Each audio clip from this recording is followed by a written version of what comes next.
Hello friends, today we start topic enzyme catalysis. बच्चों आज हम जो टॉपिक लेके आ रहे हैं आपके लिए उसका नाम है एंजाइम जियोलाइट उत्प्रेरण। क्या नाम है? जियोलाइट उत्प्रेरण। एंजाइम उत्प्रेरण पहले पढ़ चुके हैं। अब हम जो आज का टॉपिक लेके आ रहे हैं जियोलाइट उत्प्रेरण, बहुत इम्पोर्टेंट टॉपिक है बच्चों। आपने ये नाम 11th क्लास में भी सुना है, जियोलाइट। लेकिन आज हम ये देखेंगे कि ये किस तरीके से उत्प्रेरण की प्रक्रिया दर्शाता है। तो हम स्टार्ट करते हैं बच्चों। जियोलाइट एक सूक्ष्म छिद्रित एल्यूमिनो सिलिकेट होता है। जियोलाइट क्या होता है बच्चों? सूक्ष्म छिद्रित एल्यूमिनो सिलिकेट होता है। बच्चों इसको एक सामान्य सूत्र से बताते हैं, M N AlO2 whole X SiO2 whole Y Z dot MH2। ये इनका एक सामान्य सूत्र होता है स्टूडेंट्स। और इस सामान्य सूत्र में जो स्मॉल n है ये m पर ऑक्सीकरण संख्या है। m पर कितना आवेश आता है, धातु पर आवेश की संख्या को बताता है स्टूडेंट्स। m जो होता है क्रिस्टलन जल की, स्मॉल m जो होता है वो क्रिस्टलन जल की संख्या को दर्शाता है, क्रिस्टलन जल की संख्या को बताता है। जैसे बच्चों आपने नाम सुना होगा परम्यूटिट। अब बच्चों ये परम्यूटिट जल योजित सोडियम जियोलाइट होता है।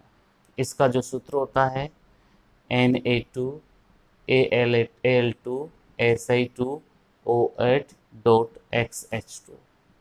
ये परम्यूटिट का सूत्र होता है। एक जियोलाइट और है ZSM5। बच्चों इसका सूत्र होता है HXAlO2 का whole twice SiO2 96 - X dot 16H2। ये ZSM5 नाम का जियोलाइट है। इस ZSM5 जियोलाइट का एक बहुत इम्पोर्टेंट फंक्शन होता है, काम होता है, जो बोर्ड में बहुत सी बार आया हुआ क्वेश्चन है।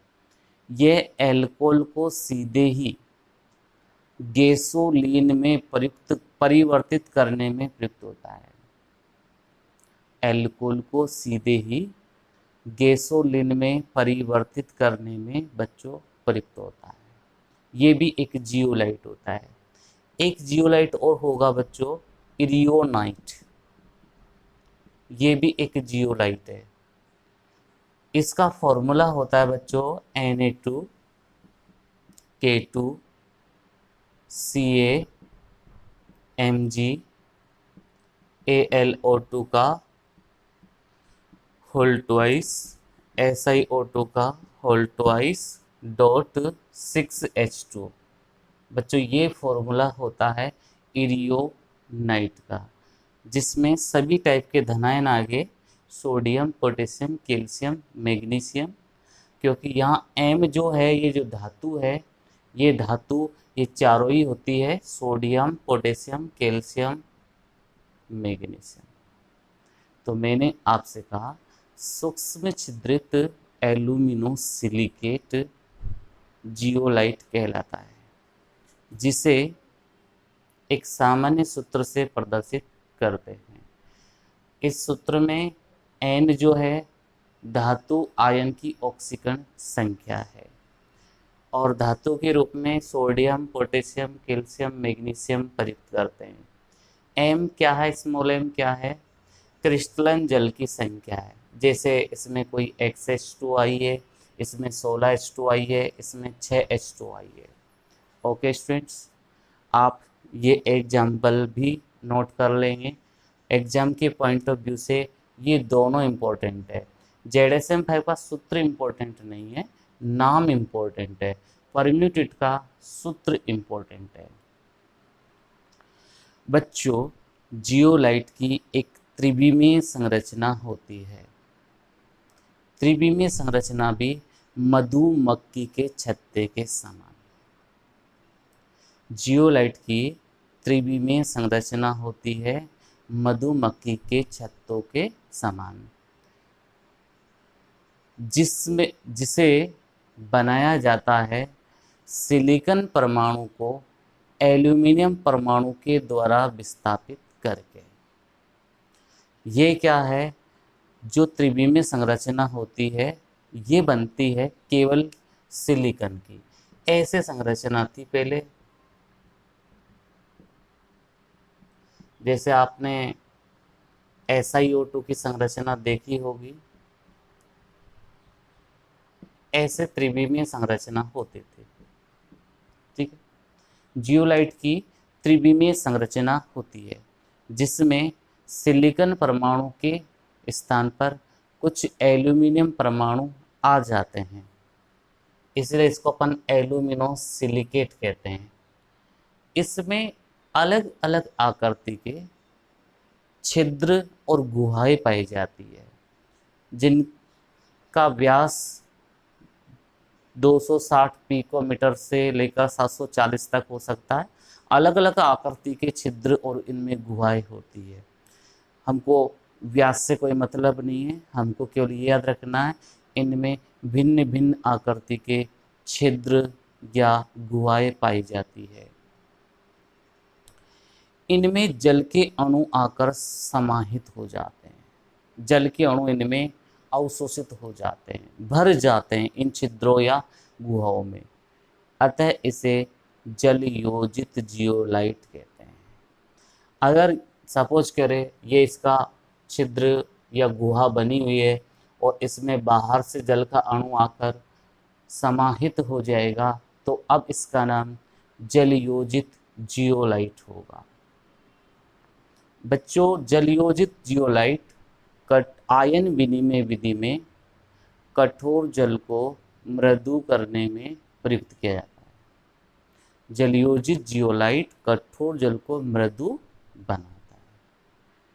ओके स्टूडेंट, अब यदि आप इस जलयोजित जियोलाइट को निर्वात में गर्म करते हैं तो इसमें से जल के अणु निकल जाते हैं और इनके छिद्रों के बराबर आकार के क्रियाकारक अणु इसमें अवशोषित हो जाते हैं। क्रियाकारक अणु इसमें से अवशोषित हो जाते हैं।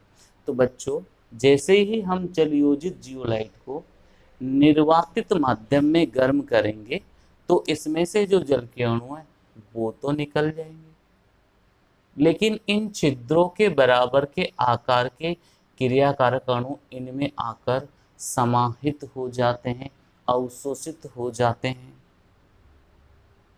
आगे बात समझ में। इसलिए जियोलाइट को आकार वर्णात्मक उत्प्रेरक कहते हैं, क्योंकि इनके छिद्रों के बराबर के क्रियाकारक अणु ही इनमें आकर अवशोषित होते हैं और उनसे क्रिया करते हैं।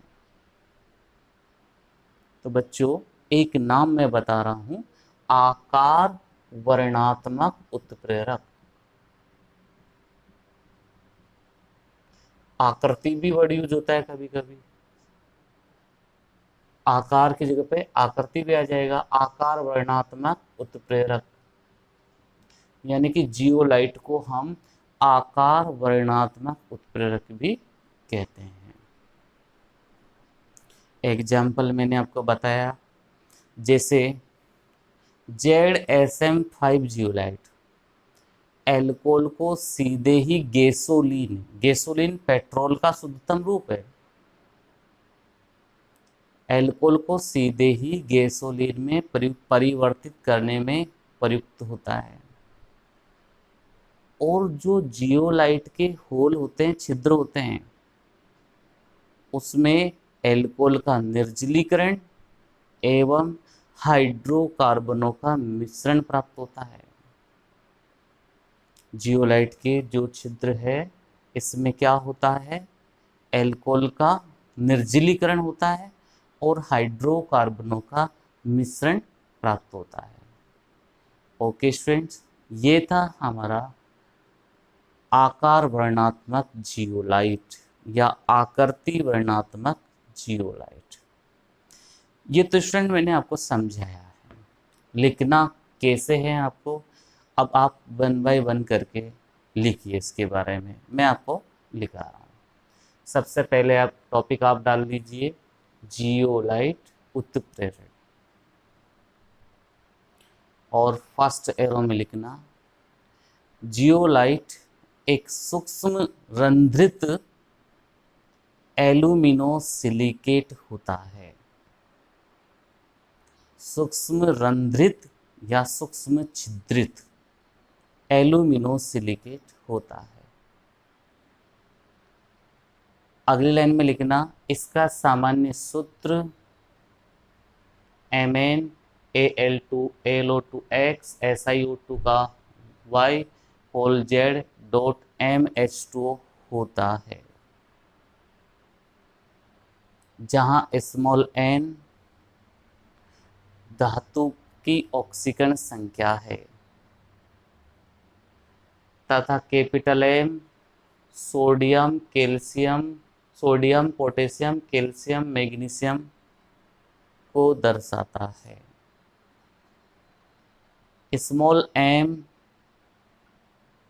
यहाँ क्रिस्टलन जल की संख्या है। इसके बाद आप 3 सूत्र लिखेंगे परम्यूटेट का, ZSM5 का, इरियोनाइट का। ये तीनों सूत्र आप लिख लीजिए।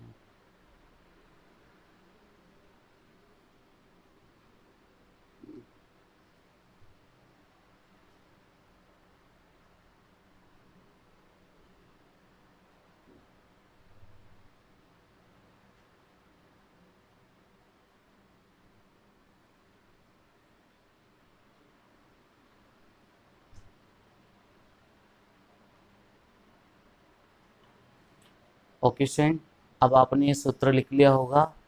अगली लाइन से लिखिए जियोलाइट एक त्रिविमीय संरचना होती है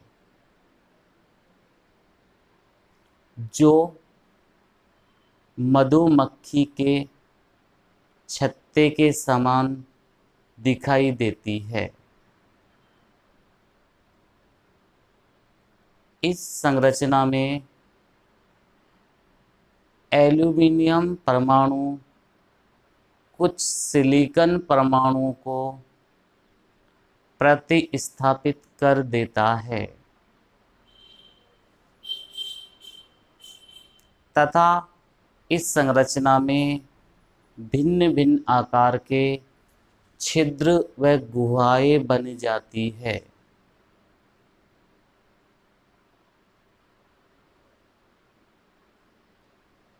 इन छिद्रों व गुहाओं में जल के अणु प्रवेश कर जाते हैं, जैसे जल योजित सोडियम जियोलाइट। जल योजित sodium zeolite means permuted.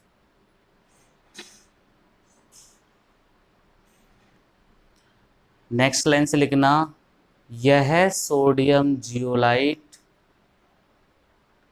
Ion विनिमय विधि में कठोर जल को मृदु करने में प्रयुक्त होता है। कठोर जल को मृदु करने में प्रयुक्त होता है।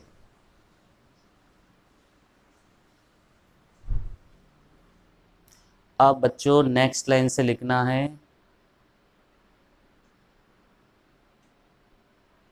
यदि जलयोजित सोडियम जियोलाइट को निर्वात में गर्म करते हैं तो इसमें से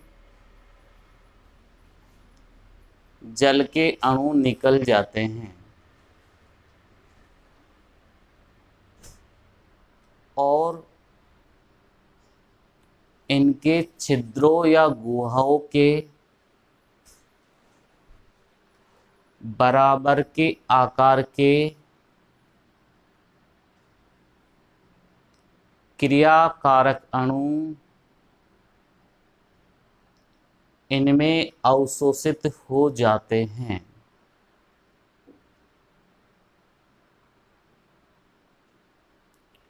अर्थात वे ही क्रियाकारक अणु अवशोषित होंगे जिनका आकार जियोलाइट के छिद्रों या गुहाओं के आकार के बराबर होता है। अतः जियोलाइट को आकार वर्णात्मक उत्प्रेरक कहते हैं। अंडरलाइन दिस पॉइंट, आकार वर्णात्मक उत्प्रेरक कहते हैं। ओके स्टूडेंट, अब नेक्स्ट लाइन से लिखना ZSM5, this one, ZSM5 zeolite alcohol को सीधे ही गैसोलीन में परिवर्तित करने में प्रयुक्त होता है। नेक्स्ट एरो में लिखना जियोलाइट के छिद्रों में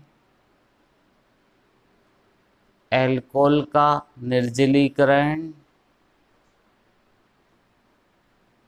एवं हाइड्रोकार्बनों का मिश्रण प्राप्त होता है।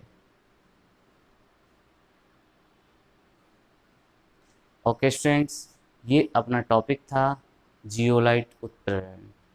इस तरीके से पृष्ठीय रसायन के पार्ट सेकंड का समापन होता है। बच्चों, पार्ट फर्स्ट था अधिशोषण, पार्ट सेकंड था हमारे पास उत्प्रेरण। बच्चों, अब हम स्टार्ट करेंगे अगले वीडियो में पार्ट थर्ड, जिसका नाम होगा कोलोइड। ओके फ्रेंड्स, बहुत बहुत धन्यवाद। Thank you.